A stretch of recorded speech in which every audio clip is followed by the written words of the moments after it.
বিশ্বে কমছে না করোনা ভাইরাসের প্রকোপ। একদিনে মারা গেছেন 12,500-এর বেশি মানুষ। এ নিয়ে মোট প্রাণহানি ছাড়িয়েছে 16,40,000। নতুন করে ভাইরাস পাওয়া গেছে প্রায় 6 লাখ মানুষের দেহে। এ নিয়ে মোট আক্রান্তের সংখ্যা 7,37,00,000-এর বেশি।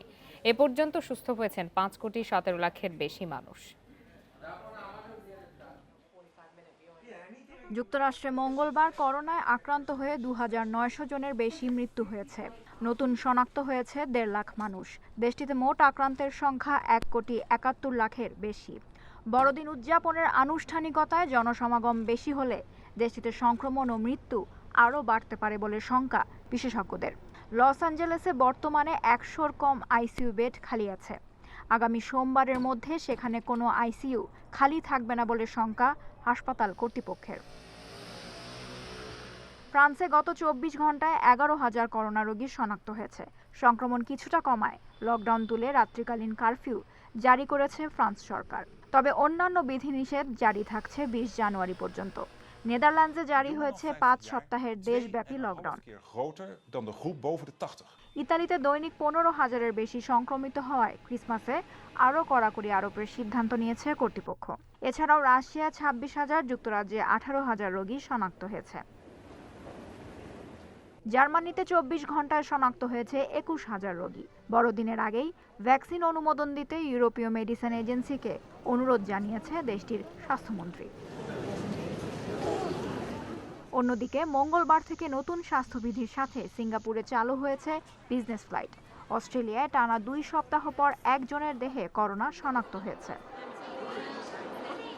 ব্রাজিলে ফের বেড়েছে করোনার বিস্তার। একদিনে দেশটিতে 850 প্রাণহানি এবং 40,000 নতুন করোনা রোগী শনাক্ত হয়েছে। তুরস্কে পাওয়া গেছে 32,000 রোগী। 2021 সালে চীনের তৈরি 84 লাখ করোনা ভ্যাকসিনের ডোজ সুদানে পৌঁছাবে বলে জানিয়েছে দেশটির সরকার। এদিকে ভারতে গত 24 ঘন্টায় 22,000 করোনা রোগী শনাক্ত হয়েছে। এ নিয়ে দেশটিতে মোট আক্রান্ত 99 লাখ ছাড়ালো। তবে দেশটিতে সুস্থতার হার 95%। Lutfa Fauzia, independent news. ইতালির করোনা পরিস্থিতি নিয়ে আরো বিস্তারিত জানাতে রোম থেকে আমাদের সাথে যোগ দিয়েছেন প্রবাসী সাংবাদিক ইউসুফ আলী। জনাব ইউসুফ আলী, আপনাকে স্বাগত জানাচ্ছি।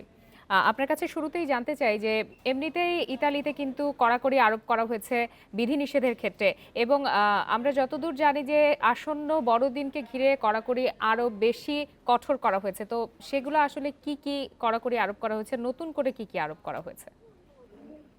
জি, ধন্যবাদ। আসলে নতুন করে বলতে এটি আসলে গত 4 তারিখে যে ঘোষণাটি ছিল অর্ধদেশটি, সেই কড়াকড়িগুলো কিন্তু রয়েছে। তবে নতুন করে যেটি হচ্ছে, গতকালকে আমরা যেটি জানতে পেরেছি যে পুরো ইতালিতেই সরকার ঘোষিত যে নিষেধাজ্ঞা রয়েছে তার মধ্যে বিশেষ করে হচ্ছে 25 এবং 26 বড়দিনের যেই নিষেধাজ্ঞাটি, এবং পাশাপাশি 31 নাইটে, অর্থাৎ এই দিনগুলোতে কিন্তু একেবারেই যেই শহরে থাকবে সেই শহরে থাকতে হবে।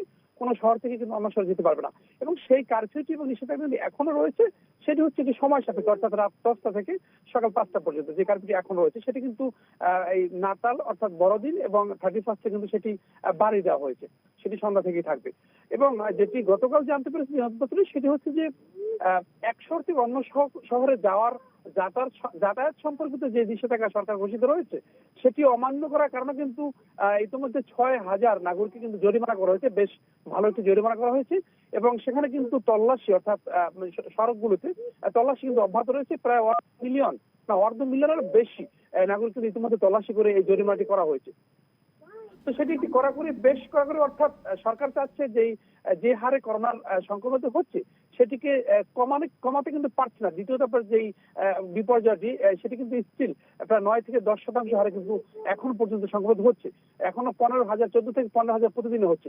তো সরকার সেটিকে কোনোভাবেই কিন্তু নিয়ন্ত্রণ আনতে পারছে না বলেই কিন্তু সরকার এই কড়াকড়ি আরোপ করতে বাধ্য হচ্ছে। এবং ইতালির ইতিহাসে এই প্রথম কিন্তু একটি ভিন্ন ধরনের একটি বড়দিন তারা উৎসব পালন করবে। ইউসুফ আলী, একটু জানাবেন যে সারা বিশ্বেই কিন্তু করোনা টিকা নিয়ে আলোচনা চলছে এবং প্রয়োগও শুরু হয়েছে কিছু কিছু জায়গায়। ইতালির অবস্থান আসলে কি? জি, ধন্যবাদ। এটি আমি গতকালকেও বলেছিলাম, আজকেও যেটি বলবো সেটা হচ্ছে যে ইতালি সরকার সম্পূর্ণভাবে প্রস্তুতি নিচ্ছে ভ্যাকসিন প্রয়োগের জন্য। এবং সেটি ইতিমধ্যে গত পরশুদিন সরকার জানিয়েছে যে তারা 15 জানুয়ারি থেকে তারা শুরু করতে পারবেন এই ভ্যাকসিন প্রয়োগ। তারা প্রায় 1.9 মিলিয়ন, অর্থাৎ 74,000 ভ্যাকসিন আসবে 15 জানুয়ারির মধ্যে, এবং তারা 15 জানুয়ারি থেকে তারা প্রয়োগ শুরু করবে এবং 21টি বিভাগীয় শহরেই তারা দিবেন, যেখানে সর্বোচ্চ ভাবে রাজধানী রোম সহ লাসিওতে এবং দ্বিতীয় ভাবে লম্বার্দিনা যে বিভাগটি রয়েছে এখানে, এবং সেই দিকেই তাকিয়ে আছে পুরো দেশবাসী যে ভ্যাকসিন শুরু হলে হয়তো পরিস্থিতি স্বাভাবিক হবে। এবং সরকার একটি প্রতিপাদ্য বিষয় নির্ধারণ করেছে যে একটি নতুন আপনাকে অসংখ্য ধন্যবাদ আমাদের সাথে যোগ দেওয়ার জন্য।